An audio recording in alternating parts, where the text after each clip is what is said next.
The Kirksville Police Department uses the Taser X26 model manufactured by Taser International. And as Officer Bill Purrier explains, this model is only issued to law enforcement. The Kirksville Police Department has used that since 2004. It's a small handheld unit that employs 50,000 volts of electricity to overcome somebody's muscular system.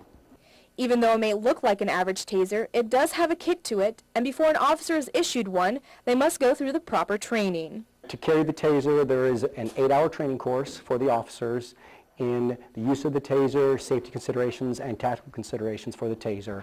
And during that course, officers are encouraged to be tased so that they know what it feels like.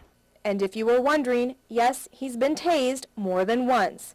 When it comes to an officer tasing a suspect, there are certain limitations.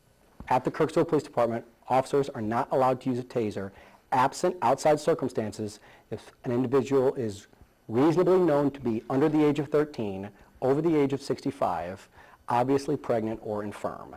Those outside circumstances could include that subject having a weapon and threatening to harm themselves or somebody else.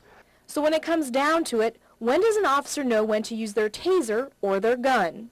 Officers are taught that a taser is not a substitute for what we call lethal force.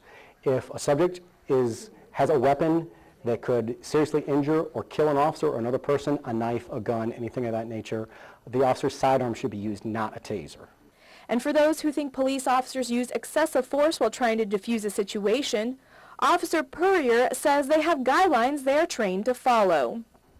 There's been years of hard lessons for officers who didn't go home to their families from not using a proper amount of force. So when an officer has to use force, they're taught to use an aggressive amount of force to overcome the resistance, but that is appropriate for the resistance that they're facing.